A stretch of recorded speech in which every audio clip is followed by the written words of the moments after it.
Mm-hmm.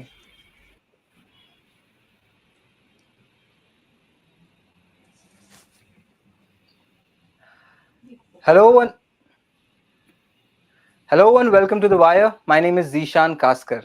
Today we are joining you with all of you for a very special Cricket World Cup live session. As you all know, India has dominated this World Cup, winning 9 out of 9 matches that they played, and what a super performance it has been by all the other teams. In fact, Afghanistan, a surprise element in this World Cup. Uh, Apart from that, the 50 over format was being debated whether or not it is suitable. But uh, the all the after all the matches, what we see is the 50 over World Cup is very much alive. It seems like uh, joining with us in today's live is a very special guest, a seasoned journalist, and you have seen her in a lot of shows on the wire. Sharda Ugra is here. It's a pleasure to welcome you, ma'am, and pleasure Oh, to thank be you. sharing screen with you. And Hi I there. think, Thank you. Yeah.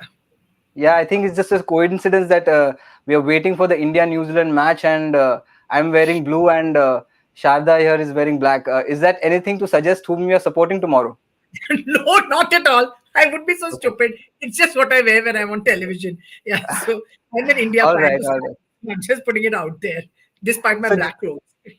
okay, so just for the viewers, I'm putting it out here for the first time that all of you can chip in with your questions, and we can then, uh, Sharda can then answer all your queries regarding cricket, things around cricket, and cricket management, and anything fans would want to ask Sharda here. She has a lot of experience. She would be the right person to answer all your cricket queries.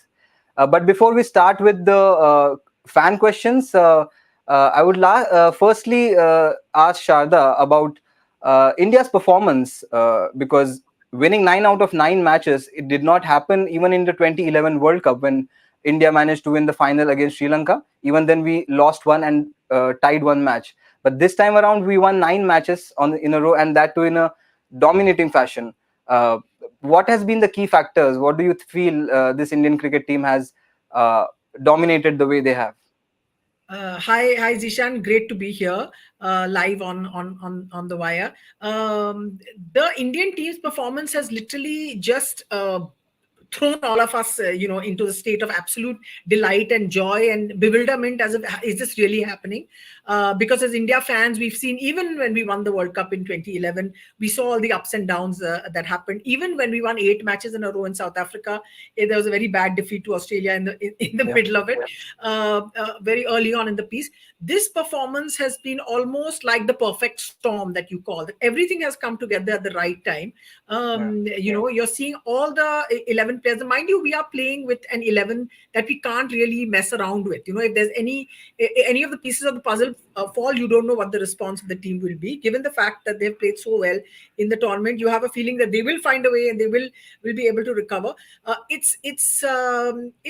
It's this sort of coming together of all of them being in form Yeah. at the same time, at the top of their game in the biggest tournament that they would have played in their lives.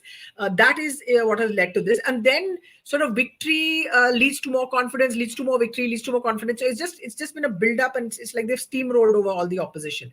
And they're in a what they call in a modern way very good headspace at the moment, getting into the final. Better headspace, I think, than all the fans are, who are just sort of anxious and saying, "Oh, what's going to happen tomorrow?" And so it's been absolutely wonderful to watch the Indians play with such composure, such confidence, and such a performance of domination in these last 9 matches.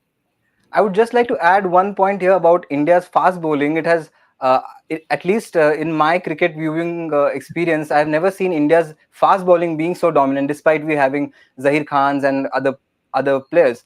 But such has been India's performance that bowling this time has the bowlers have stepped up. Secondly, I want to know how do you feel about these small teams like Afghanistan doing well, and even Netherlands in their matches defeated some big teams in the league stages. Do you feel that more smaller teams should be, or rather associate nations to be should be included in the World Cup in the upcoming World Cups to make it really a World Cup where there are teams from various parts of the world? Yes, I think it's Afghanistan's performance that is the most almost story defining. So story defying, because in World Cups you'll always see one associate team come through, have a good performance. It was Kenya in 1996. They beat the West Indies. I was at that game, and then they'll kind of fade into the background. Where Yeah, or Ireland in 2011, you saw Ireland beat England, and there was a huge rush and enthusiasm about Ireland. And again, it's Afghanistan has shown they've had three very, very dominant performances against Australia. We saw what happened. Only a Maxwell innings could have stopped it.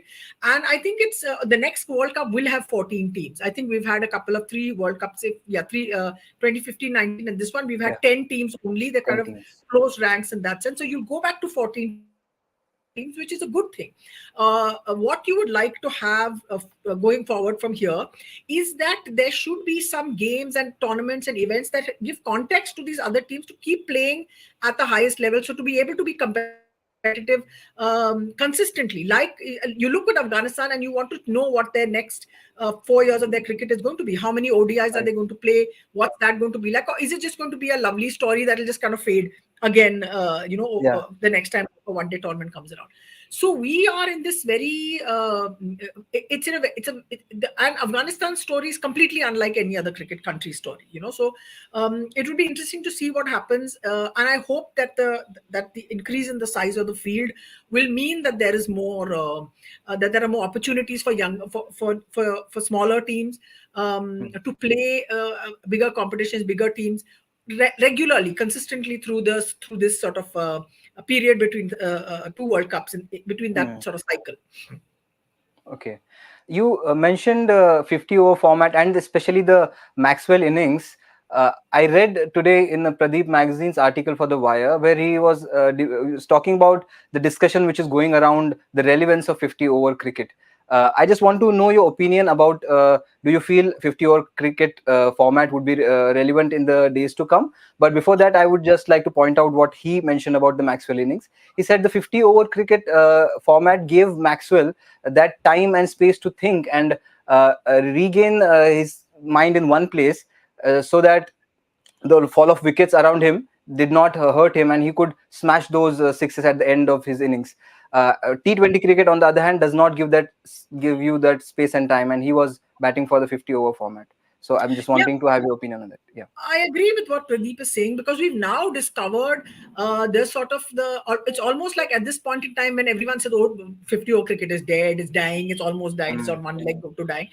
Then you discover its great qualities and the fact of the kind of skills that it demands out of players. So, which is what makes the Indian fast bowling team, particularly say Bumrah, who's played in most of the games, their performance more remarkable is that you're able to sustain your level of 10 across 10 overs and not just 4, which is what you have to pull out in a 20 over match. You're able to sustain it across that time. And if you're a very good 2020 bowler, it doesn't necessarily mean that you will be a very or batter.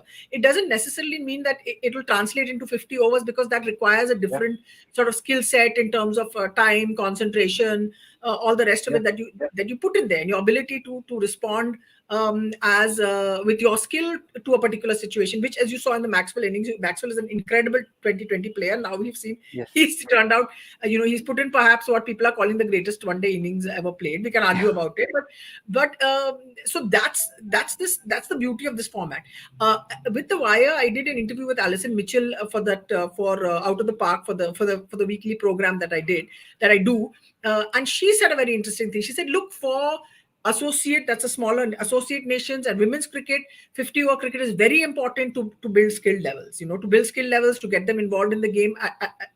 That is their version of test cricket. So you can't pretend that, she said, if the 50 over format goes, test cricket goes. And I mean, I thought that was a remarkable observation, and I'm in complete agreement with it, I think.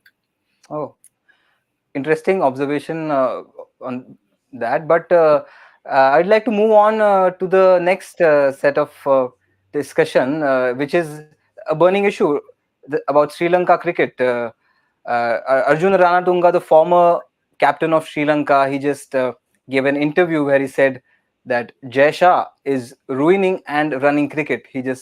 I'm just quoting him. And apart from that, this is like the main headline. But apart from that, a lot of things have been happening in Sri Lanka cricket, where the Parliament of Sri Lanka passed a resolution unanimously.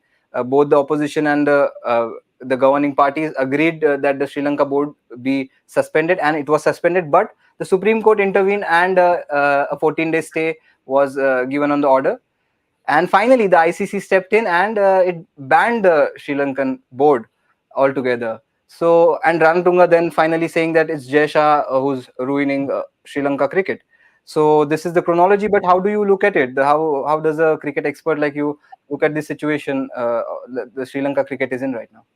I think the situation of Sri Lanka cricket. I mean, I read Arjuna Ranatunga's statement. Ranatunga himself has always been a very fiery speaker and cricketer as well, and he is a politician at this point in time. So he's had his say. I mean, I'm trying to sort of figure out the chronology of Jay Shah's connection with Sri Lankan cricket, and I cannot. Maybe it's BCCI and what it asks out of Sri Lankan cricket. We have to sort of still go into that kind of level, just the domination of India in scheduling and cricket formatting and all the rest of it.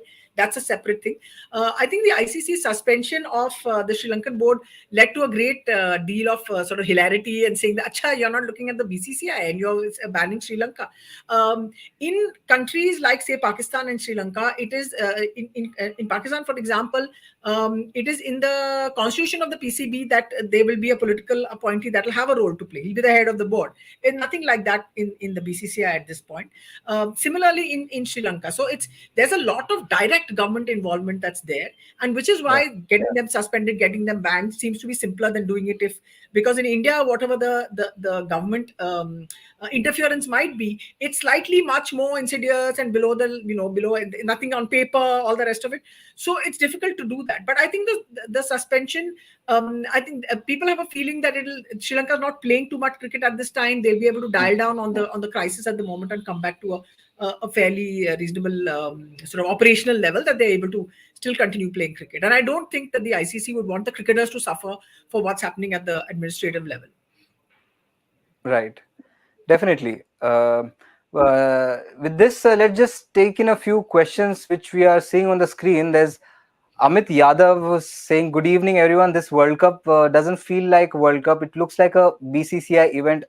Amit Yadav, it's not a question. Viewers, we would like to have a bit more questions here, not statements. But yeah, we can take you from this statement that does it really feel like a BCCI event to you, Sharda? I think what he means is it feels like more an India centric sort of an event. It almost feels like an IPL event with everyone else playing. So whenever India plays, there's great deal of attention, focus. I think the television commentary and presentation is definitely skewed towards this pumping up of the of sort of cheering for India kind of thing. It's the feed we are getting. Fortunately, unfortunately, as viewers, it's not the world feed that goes out to everybody. The kind of sort of questioning and all that you hear. It's certainly that. I think what Amit has said, we have to look at it, not detach it almost from the cricket on the field that the team is playing.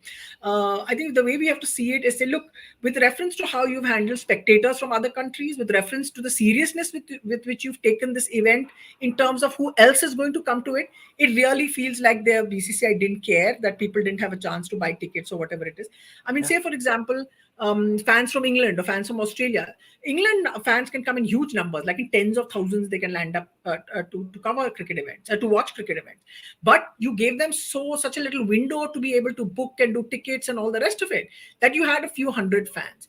Now, in a stadium full of, in a huge ground, you see spectators literally by you can literally count them in the number of spectators that you see that are from another country. Literally, say under 100. I mean, if I would just have to do like a random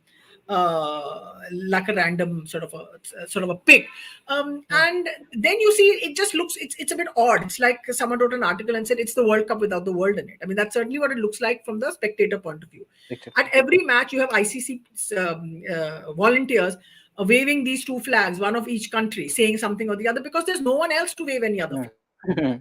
Yeah. So it does feel a little bit mono-colored in that way. True. I remember during the 2011 World Cup, the semi-final in Mohali, there were separate seats, separate tickets allocated for the Pakistani fans coming from across the border. Of course, very easy access from Punjab. But apart from that, in the wire also we did stories about how buying tickets is such an issue, and tickets were sold in black at a very extensive rate. Moving on, we have another question here from Aritro Singha. Aritro, hi, from the wire, and he says that Kohli is constantly getting stuck against spinners. How much of a threat will Santner be in the middle overs against New Zealand? Yeah. Santner's had an incredible World Cup. I mean, I think he bowled, he and Kuldeep are in sort of competition for who bowled the ball of the tournament. But I think Kohli sort of struggle against spinners. It comes in a situation in case there is pressure on him from elsewhere. You know, in case other things have happened around him. Say if he came in a situation like God forbid, like the 2 for 3 or 18 for 3 Yeah. against Australia Australia, match. then you're able to be able to bear down on Kohli and his confidence level, because Kohli as a batter is able to get out of problems and find his way to sort of sticking on and pushing through. Depends on what happens around him. So if you're able to create a kind of a pressure around Kohli in the middle overs, that he's got 2 or 3 partners there, that's when you'll see Santner come in and be able to sort of bear down on him and block him from scoring and block him from rotating strike and all the rest of it. You have to build sort of mahal around Kohli to be able to put pressure on him, even if you're a highly qualified spinner and in this state of play, even if you're a highly exceptional spinner like Santner is and the level at which he's playing. Okay, we have another question here. It's from Aditya Mukherjee. Hi, Aditya. Aditya is pointing out how Shami is doing. What Aditya is asking, what is Shami doing differently from before? If he is, how is he so successful in this World Cup? Shami, I think, is one of our most underrated of bowlers, uncelebrated in that sense because of the kind of personality that he is. He's a player of exceptional skill and of exceptional knowledge of and understanding of what he needs to do at a particular point in time. You're looking at Shami's wickets and they're almost all sort of bored or LBWs, like he's trapped the batsman into making that mistake. What everyone tells you about him at this point, acha, he stopped eating biryani, he's become more conscious of his fitness, which is a kind of a thing that happens with all kinds of players at a particular stage in their career, when they cross their, and they're going to their 30s and they feel this is what we have to look after, so that your mind is sharpened to a very high degree and your knowledge and experience works, and your body is giving you up because you have turned 30 or whatever. Shami sort of come into this sort of golden zone. The fact that he got a chance to play after missing out 3 or 4 games, I think also there was a certain element of hunger in it. And the moment he was able to step in and sort of destroy, batting, he bowled first change. He was able to just come and crack an innings open by turning up, using all his skill, using all his in swingers, all the rest of it, and put pressure on the batsman. It's his skill coming into play, and then again that builds into the whole confidence of the whole fast bowling pack, the bowling unit around him. And that's what he's able to build on. He's just, between the time he played his first match till now, I think he'll just feel that he is much more on top of his game than he's ever been in his career. And because all the load is being shared between the bowlers, there's less pressure on each one of them, say Bumrah or on Kuldeep or Jadeja, to basically step up and do their thing, because everyone's pulling together. Of course, highest wicket taker for India in World Cup cricket, and when you are a batsman, after facing Bumrah and Siraj in the first 10 overs, you're looking for a first change bowler to be a little calm, and then you see Mohammad Shami running down and bowling 140 plus. So it is definitely making life difficult for the batsmen out there. We have another question from Siddhant Singh. He says, what about Surya Kumar Yadav, who's struggling? That's the question. I don't think Surya's struggling as much. I don't think he's got a chance to play as much as he has in this tournament, because you're not able to get past sort of the top 5. I think he's had very little time to sort of set himself in. And to be very honest, you don't want a situation where it's all on Surya, because that means you're in deep trouble as a batting lineup. But let's take this another question which is connected to Surya. That's why I'm taking this. India, it's a suggestion rather. I think India should try with Ishan Kishan instead of Surya Kumar Yadav in knockout in middle overs, as Surya hardly stay in crease for an over. Yeah, I mean, it's. Are you going to try Ishan, who's not been part of the 11 for? I think from the first he had one match and then he didn't get another one. I could be wrong. He could have. And the thing about Surya is that he's someone who's able to soak in pressure a lot better. He's an Yeah, older player than Ishan Kishan is, despite the fact that Ishan is wonderful to watch and explosive. And what are you going to do with Rahul? What are you going to do? Sorry, not Rahul. So what Surya brings in at that point in time, if he comes in when where you need quick runs or you need to hold the innings up, is that he is able to sort of disturb bowlers' lengths by playing these his freaky 360 sort of shots or behind the wicket or yeah, whatever it is. And it's that question. It's I mean, if you ask any bowling team out that who would you rather bowl in a middle overs with pressure on the Indians? Would it be Ishan Kishan, who's a younger player, or would it be Surya Kumar Yadav, who has played in these kind of pressure situations in IPL games? That okay, we've got 14 balls now, do what you can with it. That is what Surya's X factor is. And for all you may know, he'll play the two innings that yeah. the Indian team need to win the World Cup at this point in time. There's no Peaking at the telling. right time. Yeah, he's not had a chance to sort of play himself in as well. There's been very little time. I mean, he came in the last match where he had some one ball and and he hit 2 runs, and that was it. That was the end of the inning. But like someone said, boss, that's 200. That's 200% strike rate. He said, okay, you're not going to argue with that. Yeah, All right.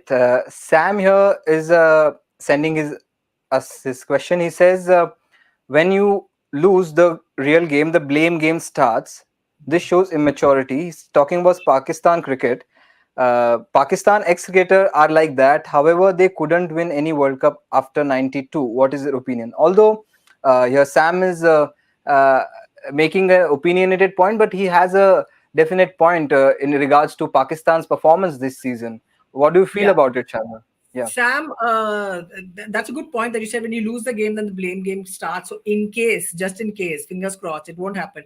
If India do not end up the way they want this tournament to end up for them, let's not start the blame game on them, saying this was wrong, that was wrong, because they have played exceptional cricket, and hopefully it will not start. Particularly with the ex players on social media who tend to go insane, and to sort of start firing shots. You know, what you think for the Pakistanis is interesting, but the 1992 World Cup is one thing. In the middle of this, they have won the Champions Trophy in 2017 when they beat us yeah, in the final. yeah. In You the remember final, Zaman again. And they have won a 2020. They won a 2020 World Cup as well, if I'm not wrong. So they've had decent performances at sort of bilateral at the Hmm. multilateral tournament level, at ICC event level. They've had a decent performance. India won their Champions Trophy in 2013, and that's the last. It's been 10 years since then.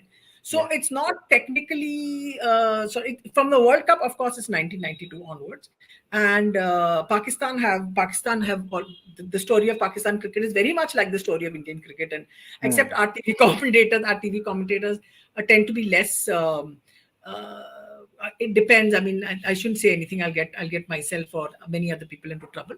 But the Pakistani commentators have had a crazy time making. I mean, There, yes, the show Pavilion show is getting a lot of views, yes, and one part of it is because they get to be a little more critical than what our commentators and that is journalists get to be. that you have said it, Zeeshan. Thank you very much. That's what I was meaning. That there is a certain level of self censorship that you can see sometimes in Indian commentary for whatever reason, maybe to protect contracts. God knows what it is. And only this you'll figure it out once if the team starts doing badly. When they're doing well, it's Hmm. fine. It's all peace. But yeah, again, I think there should be a certain level of balance from particularly experts and all that, and nothing, everything should be clickbait, which it tends to become at some point in time if Hmm. things don't go well. Okay, we are having a lot of questions coming in. We'll take this one from Abhishek Agarwal. He says, will Ashwin get a chance over Kuldeep Yadav, given that he can bat in the lower order if needed?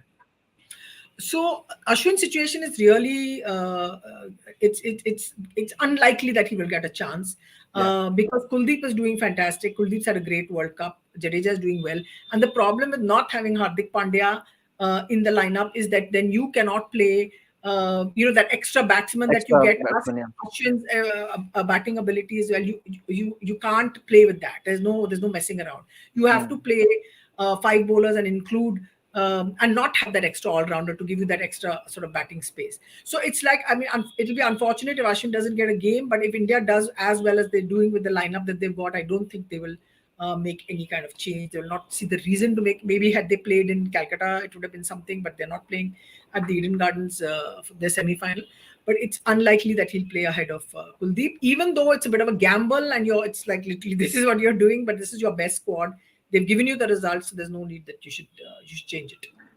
So you won't change the squad for the semi-final against New Zealand? I don't think anyone would in that sense. Okay. It would just be. I mean, if you're changing it for the semi-final, if there was a change, for example, that you're really worried that your batting is not enough in that sense, it's a thing. Why would you take away a bowler of Kuldeep's Right. quality because you're worried about the batting, and that's what you should not be worried about. Your batting has not given you any reason to worry. Okay. Uh, Before we come to the concluding part of this AMA session, I want to ask about women's cricket and how do you see it growing? Because one thing that we have managed to do is at least the women cricketers are individually known. Smriti Mandana, in her own way, is a star. So that is one thing that we have done, probably because of the Women's Premier League. I don't know about that, but what do you feel about the future of women's cricket in India? I mean, the future of women's cricket in India has come to the point it has because of the women cricketers themselves and the performances that they produced in those two World Cups in 2018 and 2020, or 2019 and 2020. 2019. Right. I'm getting married. 22. The 50-over World Cup and the 2020 World Cup, they made both finals. Yeah. And had they not made those finals, I can confidently say no one would have paid any attention to them. The fact that they made those finals and those finals were on television, and then you're able to sort of springboard and move from there, and you have like a mass of attention given to all your star players. You can see the kind of players that they are. You see their personalities.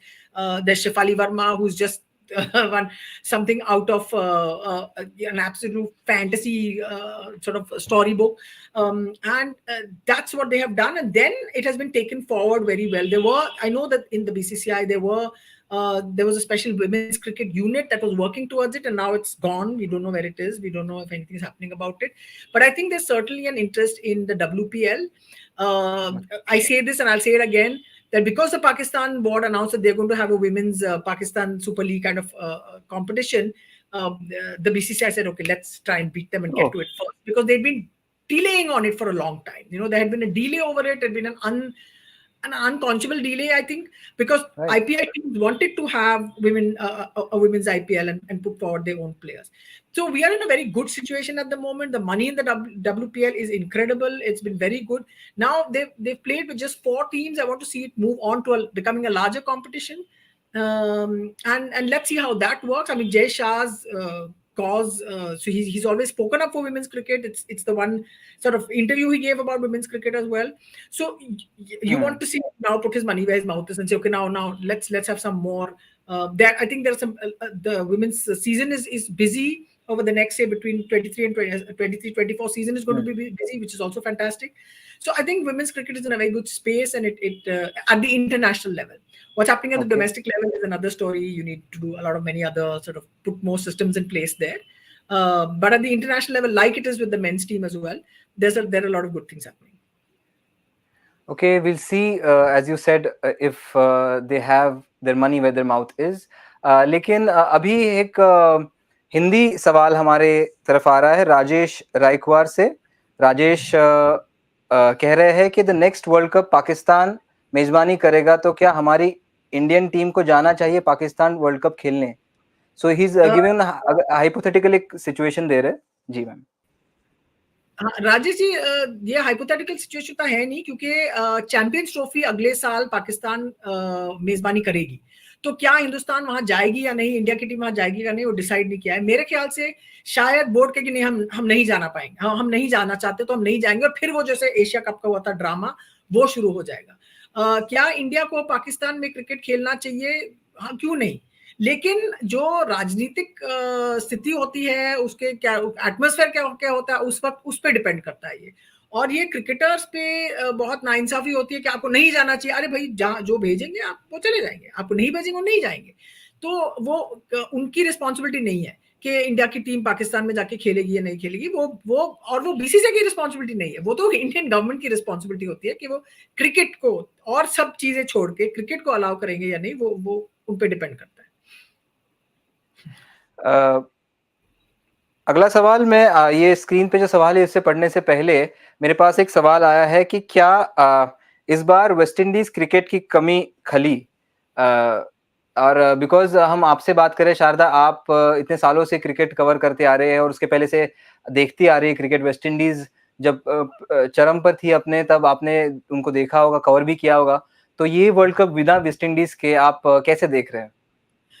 काफी लोगों को दुख हुआ है कि West Indies की team है नहीं यहाँ, और वो क्रिकेट में जो उनका जो रुतबा है वो हमको दिखाई नहीं देता अभी, क्योंकि वेस्ट इंडीज के का स्टैंडर्ड इंटरनेशनल क्रिकेट में उतना ऊंचा है नहीं। मैंने हिंदुस्तान टाइम्स के लिए कॉलम लिखा है, माइकल होल्डिंग से बातचीत की थी, उन्होंने कहा था देखिए ये जो आपने पूरा बदल दिया है आपका फाइनेंस स्ट्रक्चर जो आईसीसी का, जो छोटे देशों को कम पैसे देती है कि वो अपने क्रिकेटर्स को कैसे सपोर्ट करे, तो ये जो वेस्ट इंडीज के साथ हुआ है वो और सबके साथ हो सकता है। ये मैं कह रही हूँ, माइकल होल्डिंग ने तो वेस्ट इंडीज की बात की थी, तो ये और देशों के साथ भी हो सकता है। तो आप अपने क्रिकेट को, जो आपकी टॉप 3 देश हैं, ऑस्ट्रेलिया, इंग्लैंड और इंडिया, वो सब पैसे ले लेंगे, सबसे ज्यादा पैसे ले लेंगे। अब इंडिया को आईसीसी के पैसों की जरूरत है नहीं, लेकिन वो कहेंगे नहीं हम आपके पैसे कमाते तो हमको चाहिए। इंग्लैंड कहेगी नहीं हमारा परसेंटेज ना तो हमको चाहिए, ऑस्ट्रेलिया भी वही कहेगी।